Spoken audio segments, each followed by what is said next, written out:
Bendiciones a todos. Hoy nos deleitamos en la palabra de Dios que se encuentra en el Evangelio de Juan, capítulo 9, de los versículos 1 al 34. Como la revelación va en aumento, la demostración de la compasión y el poder de Dios también se muestran así. Para los que hemos podido seguir estas audiciones, ya también comprobamos que vamos de menos a más. Desde que encontramos a Juan Bautista diciendo, «He aquí el Cordero de Dios que quita el pecado del mundo», extrañados porque Jesús reacciona con disgusto al encontrar la casa de su padre convertida en un mercado, sorprendidos cuando el agua es convertida en vino, extasiados en la verdad de la demostración del amor de Dios al dar a su Hijo, asombrados de que Jesús habló con una samaritana y que ella fuera el conducto para evangelizar a toda la población de Sicar. Fuimos testigos de la sanidad a distancia cuando Jesús le dijo al hombre, «Ve, tu hijo vive». Comprobamos que Jesús es el Señor aún del sábado, cuando sanó al paralítico que hacía 38 años que estaba enfermo. Así como empiezan a darse los primeros encuentros entre Jesús y los líderes judíos, a tal grado que algunos de los seguidores se regresaron y sus propios hermanos no confiaban en él. Su arribo a la fiesta de los tabernáculos, como a la mitad de la semana, y sus discursos entregados a la gente que llegó a esa fiesta, de tal manera que decían, verdaderamente este es el profeta. Las autoridades enviaron a tomarle preso, pero como aún no había llegado su hora, se fue de ahí sin mayor problema. Ya en el capítulo 8 se deja ver la compasión de Jesús por los pecadores y la dignificación de la mujer. Cuando rescata de la muerte a esta mujer, y Jesús sigue develando las verdades celestiales a simples mortales, haciéndoles entender que la base de la fe es creer a su palabra, a que debe ser leída, estudiada, escudriñada. Es importante creer en lo que ella dice porque es en la que nos presenta, ella es la que nos presenta a Jesús. Jesús ya no está personalmente en la tierra. Es por medio de la palabra que lo conocemos, lo reconocemos, lo atendemos y disfrutamos las verdades que quiso compartir. Por fin, llegamos al capítulo 9.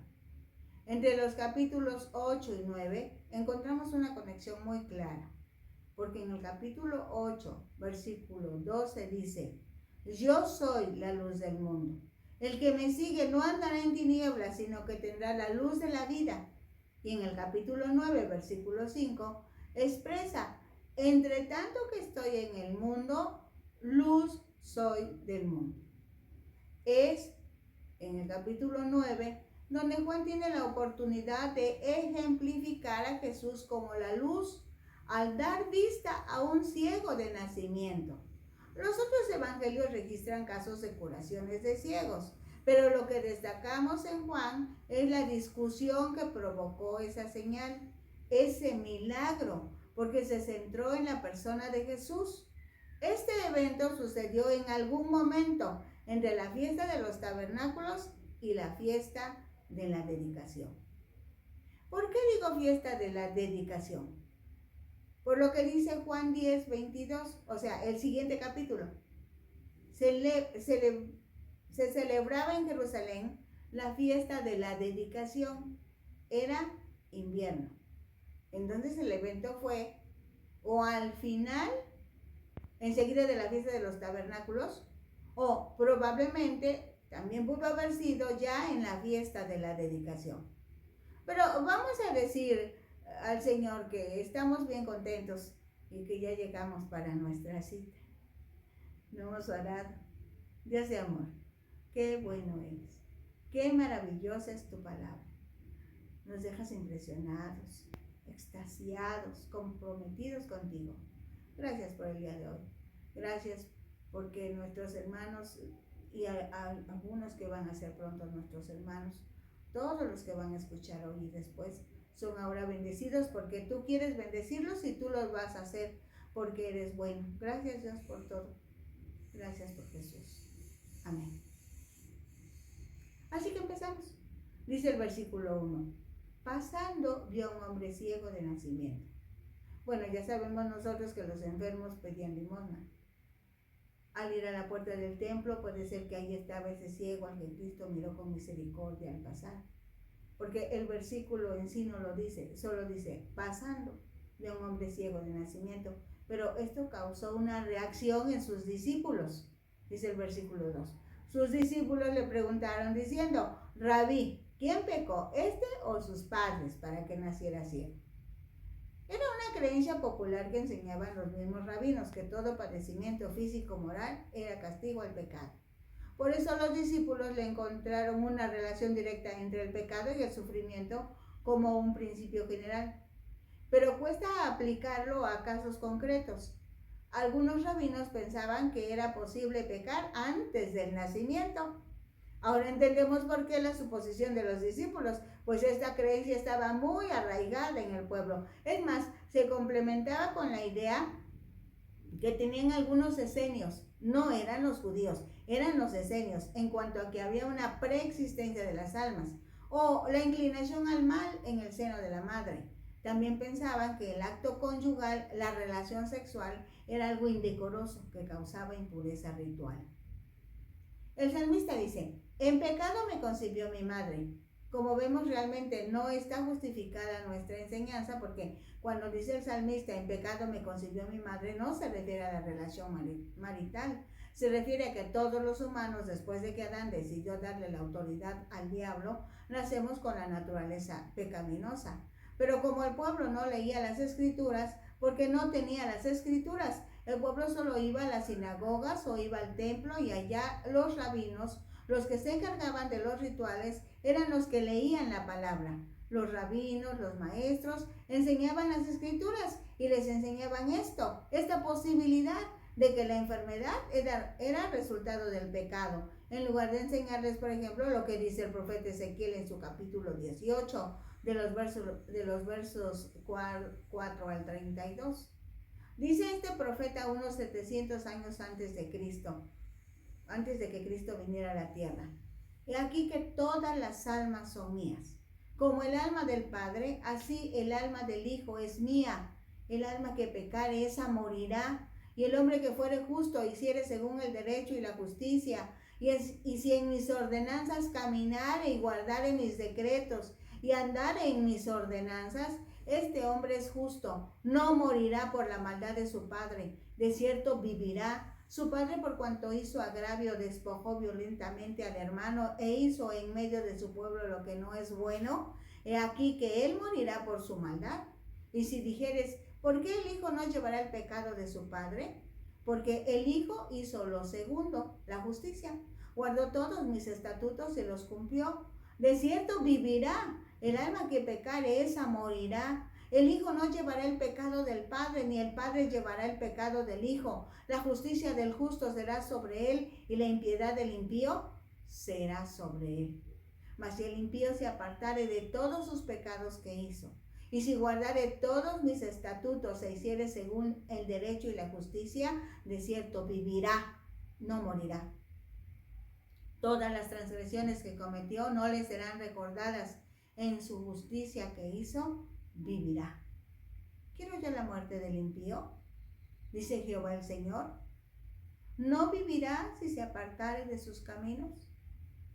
Mas si el justo se apartare de sus caminos y cometiere maldad e hiciere conforme todas las abominaciones que el impío hizo, ¿vivirá él? Ninguna de las justicias que hizo le serán tenidas en cuenta. Por su rebelión con que prevaricó, el pecado que cometió, por ello morirá. Y si dijeres, ¿no es recto el camino del Señor? Oye ahora, casa de Israel, ¿no es recto mi camino? ¿No son sus caminos torcidos? Apartándose el justo de su justicia y haciendo iniquidad, él morirá por ello. Por la iniquidad que hizo, morirá. Y apartándose el impío de su impiedad que hizo, y haciendo según el derecho y la justicia, hará vivir su alma. Porque miró y se apartó de todas sus transgresiones que había cometido. De cierto vivirá, no morirá. Si aún dijere de la casa de Israel, ¿no es recto el camino del Señor? ¿No son rectos mis caminos, casa de Israel? Ciertamente, sus caminos no son rectos. Por tanto, yo juzgaré a cada uno según sus caminos. Oh casa de Israel, dice Jehová el Señor. Conviértanse y apártense de todas las transgresiones, y no será la iniquidad causa de ruina. Echen de ustedes todas sus transgresiones con que han pecado, y hagan un corazón nuevo y un espíritu nuevo. ¿Por qué moriréis, casa de Israel? Porque no quiero la muerte del que muere, dice Jehová el Señor. Conviértanse pues y vivirán. Qué preciosa palabra de Ezequiel. Pero resulta que hasta hoy, dentro de algunos círculos cristianos, aún se piensa de esa manera, como pensaban los judíos en el tiempo en que Jesús estuvo en la tierra, sobre todo en el asunto de las enfermedades, que si alguno padece alguna enfermedad física, dicen ellos, definitivamente está en pecado. Pero por este y otros pasajes bíblicos podemos asegurar que no es cierto que las enfermedades sean por causa del pecado. La enfermedad puede tener otras razones, otros por qué. No descartamos, las consecuencias del pecado pueden ser enfermedad, pero no es una regla. Ahora bien, seguramente que todo esto que acabamos de mencionar, por todo esto, Jesús se negó a contestar la pregunta de que ¿quién pecó? Jesús prefirió poner la atención más bien a la gloria de Dios. Vean lo que el Señor nos enseñó. En lugar de que andemos buscando las razones, veamos la gloria de Dios también nosotros y disfrutemos de los milagros, de las señales, prodigios, de las maravillas. Dice el versículo 3, contestó Jesús, no es que pecó este ni sus padres, sino para que las obras de Dios se manifiesten en él. Que el sufrimiento se pudiera usar para que se manifiesten las obras de Dios era algo difícil de creer por los judíos, pero nosotros hoy lo vemos como una oportunidad que Dios diseñó muchos años antes, cuando estaban preparando el viaje de su hijo a la tierra, y como ejemplificaría Jesús realmente que es la luz del mundo que iba a sacar de la oscuridad física a la humanidad, pero también de la oscuridad espiritual. Ese fue el propósito de Dios al permitir que ese niño naciera ciego. Y entonces tú y yo decimos, gloria a Dios, gracias a Dios. Ciertamente un niño tuvo que nacer ciego. Unos papás por algunos años tuvieron que sufrir este inconveniente, pero era un diseño de Dios. Ahora, fíjate bien, en este sentido, ustedes y yo también fuimos ciegos de nacimiento. Fue el poder de la luz de Cristo, no solo en la esfera física, sino también en la esfera espiritual que actúa a nuestro favor, y que atinada la respuesta de Jesús. ¿Y qué atinada la respuesta de Jesús? Muchas situaciones que ustedes viven y vivirán tienen un origen diferente, un proceso diferente y por consecuencia un resultado diferente, pues han sido diseñadas por Dios para que se manifiesten sus obras en cada uno de nosotros. Cristo utilizó el sufrimiento de esta manera para enseñar acerca de la fe y glorificar a Dios. Vivimos en un mundo caído, donde la buena conducta no recibe siempre una recompensa y la mala conducta no recibe siempre un castigo.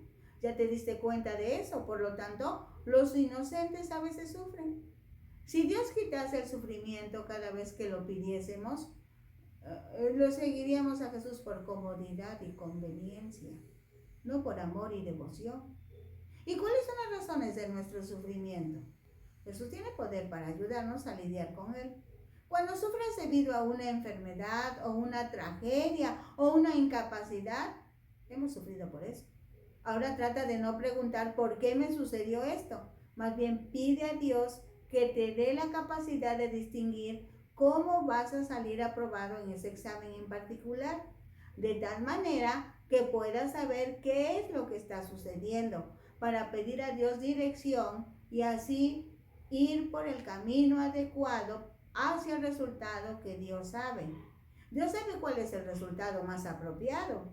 Ahora, tú y yo podemos explicar algunas situaciones que nos han tocado vivir en carne propia y aparentemente no tenían razón de ser.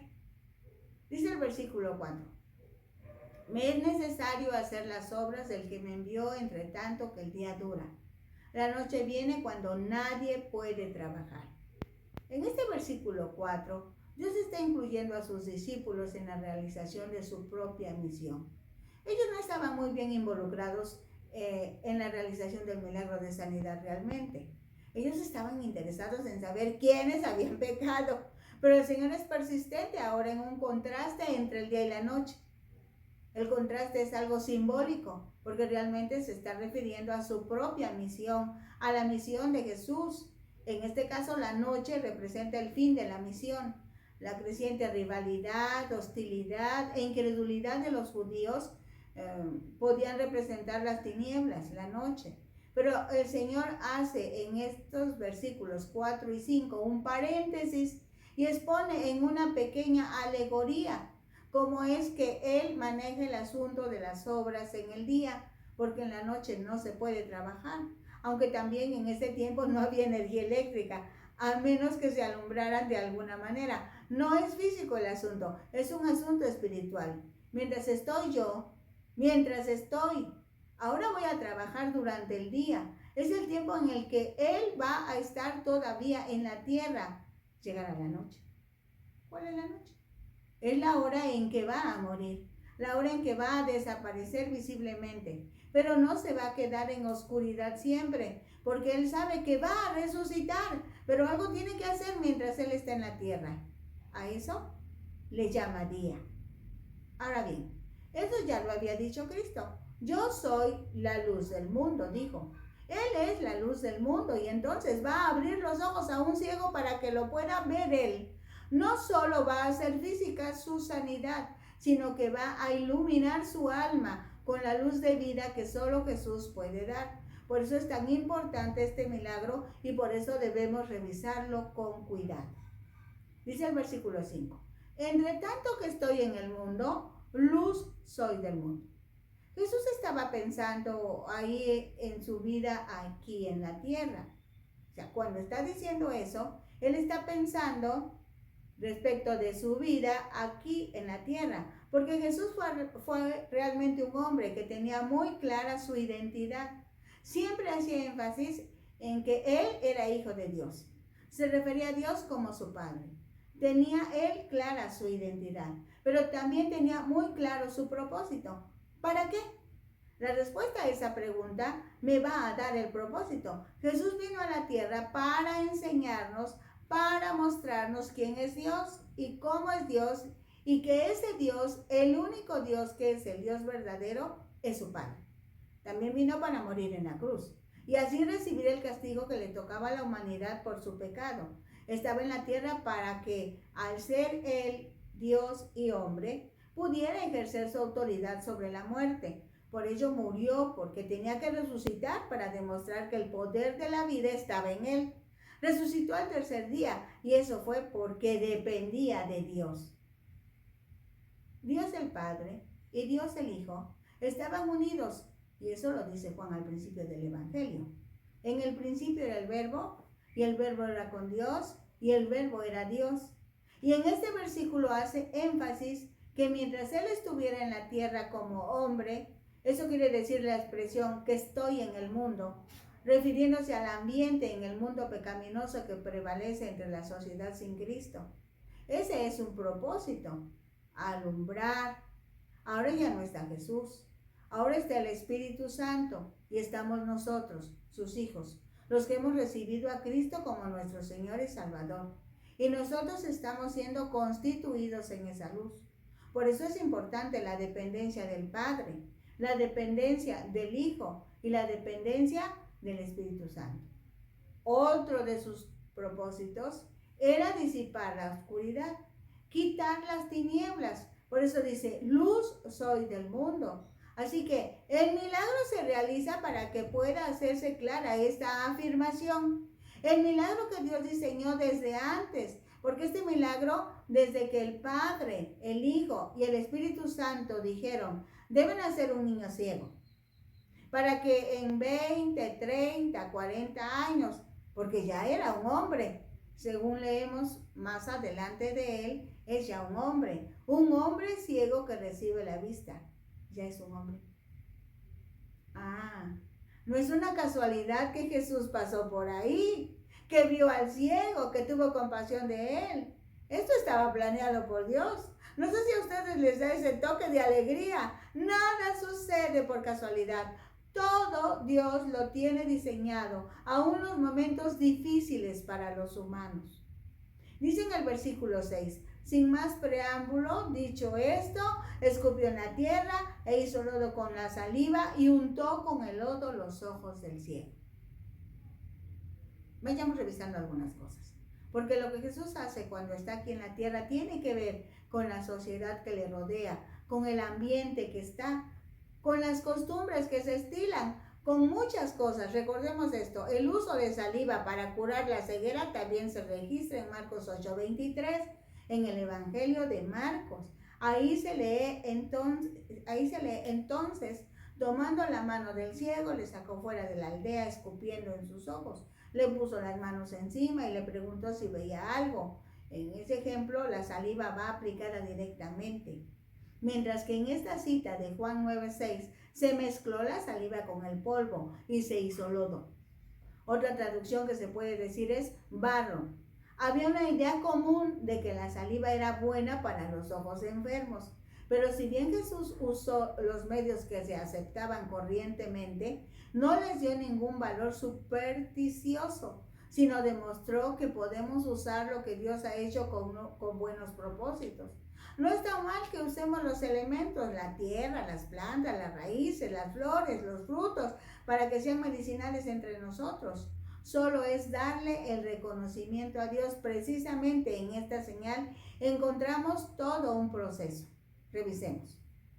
Hay una preparación. Dice ahí en el versículo, Cristo escupió en el suelo, primer paso. Luego dice, se inclinó, segundo paso. Tercer paso, hizo un poco de lodo en el suelo con aquella saliva y el polvo.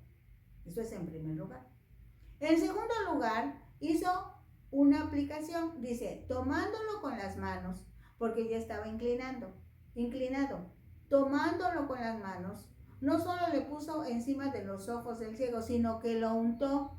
Dijéramos nosotros, lo frotó, lo embarró, ungió al ciego con ese lodo. Es una forma diferente. Ya leímos en el otro evangelio que usó otra forma. Recordemos que Dios es el único que nunca cambia. Él es el mismo siempre, solo que tiene capacidad para hacer que se obtengan los mismos resultados, pero de diferentes maneras. El apóstol Pablo dice que Dios tiene una multiforme sabiduría, o sea, sabe hacer las cosas y los eventos de muchísimas formas. Por eso es muchas formas. Así que en esta ocasión lo hizo así y no hay más que decir. Aunque dirán, ¿por qué se agachó? ¿Por qué lo untó? No hay otra que decir, no hay otra cosa que decir. Lo hizo de esa forma.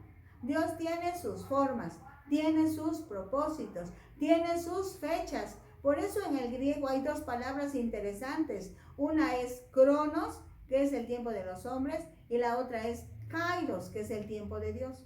Pero aún no se lleva a cabo el milagro porque en su diseño Jesús pensó, yo Jesús voy a hacer mi parte y lo que ya dije que me toca, lo que es necesario que haga. Desde años atrás debe nacer un niño, pero va a tener una característica, no va a poder mirar, va a ser ciego. Luego debo esperar que crezca hasta que sea un hombre. Enseguida debo pasar por donde esté ese hombre. Pero el ciego, ese hombre, debe hacer su propia parte, lo que yo dispuse, lo que a él le toca, para que el milagro o la señal se cumpla. En este caso encontramos claramente que Jesús tiene una participación. Pero enseguida el versículo 7 dice, y le dijo, ve a lavarte en el estanque de Siloé, que traducido es enviar. Fue entonces y se lavó y regresó bien. Esta es una instrucción precisa de alguien que sabe lo que se tiene que hacer y a quien le está dando la instrucción. a quien le está dando la instrucción, sabe bien que puede realizar lo que se le está pidiendo. Porque cualquiera diría, ¿cómo le pide al ciego que vaya a lavarse al estanque de Siloé si el hombre no puede ver? Precisamente está ciego. Sin embargo, aquí está el ejercicio de la voluntad del ciego, y es creer primero y en consecuencia obedecer. El versículo dice, fue. Ahí está su decisión. Ahí está su voluntad. Fue, lo hizo. ¿Cómo lo hizo? No lo sabemos. ¿Buscó ayuda? ¿Alguien se ofreció para ayudarlo? No lo registra la palabra. Lo que sí dice es que fue y se lavó y regresó viendo. A veces a nosotros nos parece que es muy difícil lo que nos pasa y que Dios nos está pidiendo demasiado. Para Él, lo que Jesús le pidió, ¿cómo te parece? ¿Fue muy enérgico Jesús con este ciego? Ahora, lo que vamos a meditar es referente al barro. Este tipo de trabajo de lodo estaba prohibido usarlo para curar en día de reposo. Ese era un problema. Manifiestamente, ni estos elementos son colirios curativos, ni a nadie se le podía ocurrir que cegándole con barro, porque le untó en el ojo muerto, iba a curarse. Ni Cristo pretende curarlos con ello, pues aplicado no se produce la curación. La curación se realiza cuando el hombre va, cuando llega a la piscina de Siloé y se lava. ¿Qué significa esto? Desde los primeros siglos de la iglesia primitiva, algunos padres de la iglesia, ¿quiénes son los padres de la iglesia? Son la siguiente generación después de los discípulos de Jesús. Después de Pedro, Juan, Bartolomé, Santiago, después de ellos vino otra generación. A esa generación se le conoce como padres de la iglesia. A ellos se les ocurrió pensar que era un acto simbólico al estilo de los antiguos profetas, según los libros de Isaías y Jeremías. Porque esto nos lleva a pensar que el hombre fue formado por el polvo de la tierra, así que el Señor Jesús se puso en el plano del Creador, porque en el mundo estaba y el mundo fue hecho por él, dice al principio del Evangelio de Juan. Esto parece lógico, porque el milagro se va a producir en Siloé, aunque con el lodo usa saliva que se creía con propiedades curativas, y aquí se usaba solamente como un medio de formar el lodo para sellar a aquel ciego. Cristo es la luz. Quiere que quede bien demostrado que solo su poder es lo que comunicará luz a los ojos como una realidad o símbolo, a un tiempo de lo que la luz va a comunicar por la fe al espíritu de los seres humanos. Así que la luz es Jesús. El barro somos nosotros, tenemos ceguera espiritual y Él llega, es entregado, es descubierto, es enseñado por la palabra misma y va a producir un cambio. Vamos a ver un poquito de la piscina de Siloé, del estanque de Siloé. Este es un rectángulo de 24 metros de largo por 5,5 metros de ancho. El agua que contiene no es por manantial, sino que viene por un canal subterráneo tallado en la roca de una colina. Tiene más o menos 530 metros de largo y toma su agua de la antigua Sión. Este canal lo construyó el rey Ezequías. Esto está en Segundo de Reyes, en Isaías. Las aguas tampoco tenían propiedades curativas. Juan dice que Siloé significa enviado, pero se refiere al canal. El nombre de Siloé viene de Siloa, el que envía. Es el canal de Ezequías que conduce el agua a la piscina, y en este dato de Juan nos simboliza para ayudar a entender la escena, pues en ese nombre, en el verbo que se traduce como enviar, ve Juan un símbolo de Cristo, porque Cristo fue el enviado, cuyo tema constante del avance de su evangelio fue ese. Es el enviado de Dios. Precisamente entre los judíos, en la fiesta de los tabernáculos, se iba a buscar como parte del ritual agua a Siloé para derramarla en el altar. Y ya veíamos que el agua es un símbolo del Espíritu Santo y cuya agua era símbolo de las bendiciones mesiánicas. En ese tiempo es todo ello. Recordar que es en Cristo donde están las bendiciones, ya sean las bendiciones mesiánicas porque Él es el Mesías. Él viene porque lo manda Dios, pero también las bendiciones de la iglesia, porque cuando Cristo cumple todo su propósito aquí en la tierra y se va al cielo, le pide al Padre y el Padre envía a otro consolador para que esté con nosotros para siempre. Y uno de los símbolos y una de las representaciones del Espíritu Santo, como no tiene forma, como no le podemos ver, se representa en forma de agua. Pues el agua corre, refresca, limpia. ¡Qué maravilloso! Así que cuando Jesús le dice, vete a Siloé, vete al estanque de Siloé, era una prueba para la fe de este hombre. Eso había hecho en otro momento. Muchísimos años antes, el profeta Eliseo con una mano, ¿recuerdan? Tenía lepra y lo mandó a meterse 7 veces al río Jordán. Pero, ¿qué pasa? ¿Cuáles son los efectos del milagro dentro de la sociedad de su tiempo?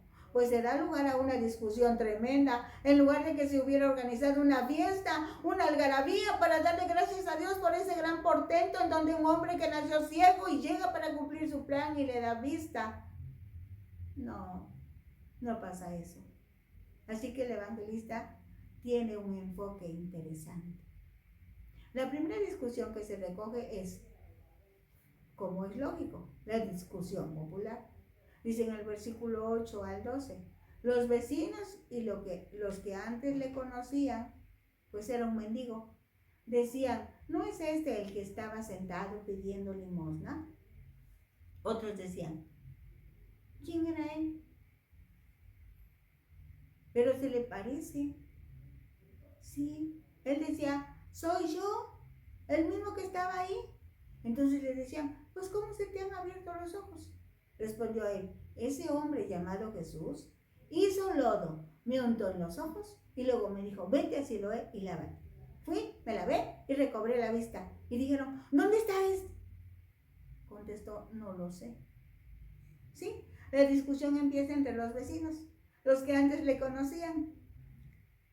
Como Cristo envió al ciego a curarse a Siloé, al ser curado ahí, seguramente se fue a los suyos. Eso haríamos cualquiera de nosotros. Surgiendo una pregunta con 3 respuestas. La pregunta, ¿no es este el que estaba sentado pidiendo limosna?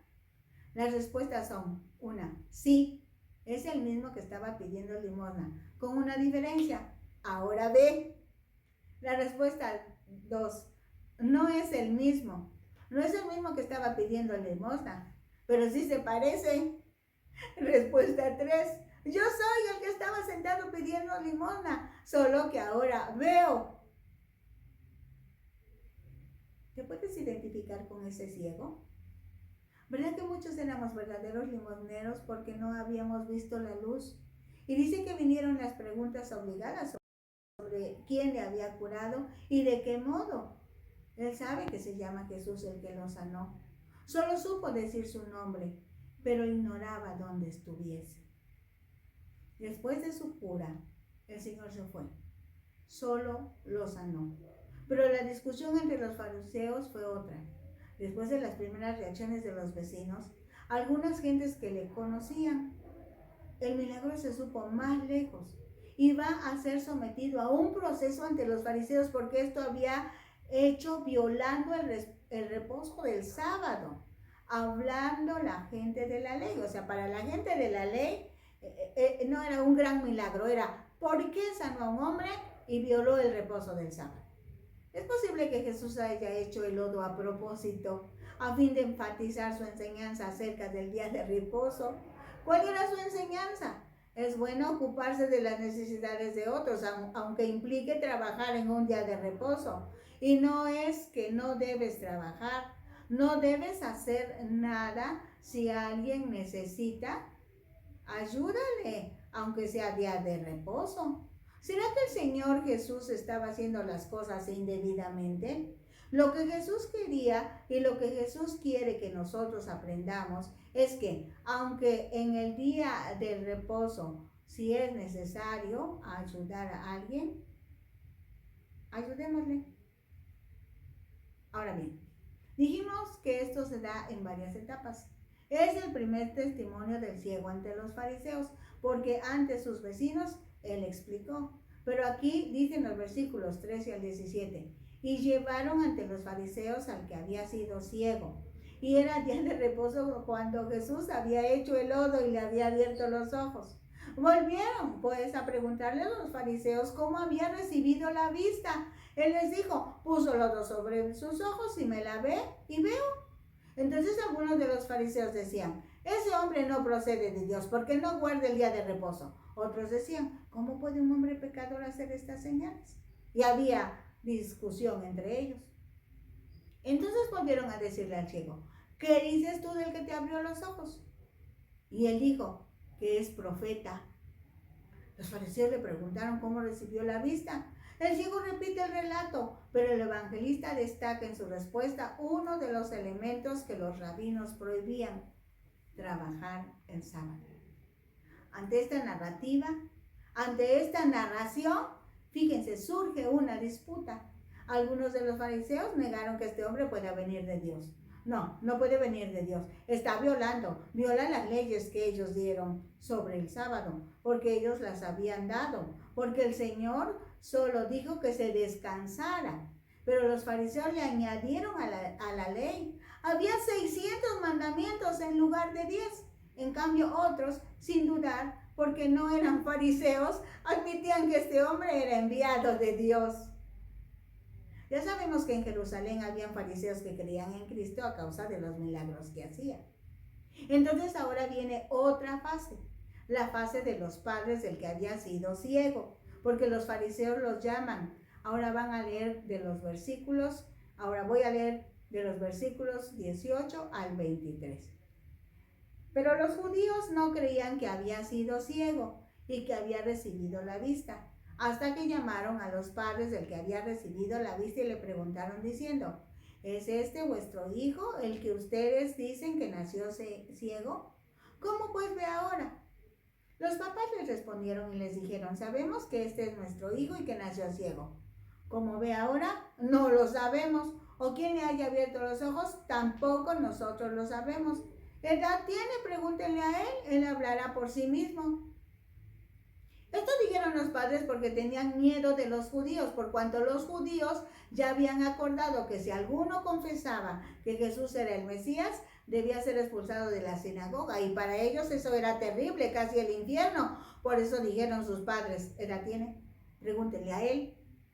Los fariseos, que aquí Juan los llama así, pero realmente se refiere a las autoridades, a los líderes, expresión que en varios casos se refiere a la autoridad religiosa.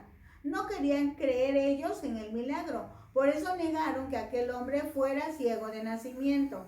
Entonces llaman a sus padres y pensaban que al intimidarlos, estos iban a negar el milagro, y les preguntan que si aquel hombre es su hijo, que entonces cómo es que ahora ve. La respuesta de los padres fue más política, fue acomodada, fue inventada, fue para salir del apuro, porque si confesaban que Jesús era el Mesías, estarían fuera de la sinagoga, y eso era sacarlos de la comunidad judía. Había 3 formas, así como 3 llamadas de atención. Una, reprensión al delincuente, porque a quienes sacaban de la sinagoga eran a los delincuentes, y los podían sacar de la sinagoga una semana, un día de reposo o hasta un mes. Y otra era, si era más su desobediencia, su desorden era más grave, su sanción era que lo sacaran de la sinagoga para siempre. Les quitaban sus bienes, que no debían tener tratos con alguno en privado, o sea, era apartarlo del grupo. Ahora vuelven a buscar al que había sido ciego. Entonces volvieron a llamar al hombre que había sido ciego y dijeron, da gloria a Dios, nosotros sabemos que este hombre es pecador. Entonces él respondió y dijo, si es pecador, no lo sé. Una cosa sé, que habiendo sido ciego, ahora veo.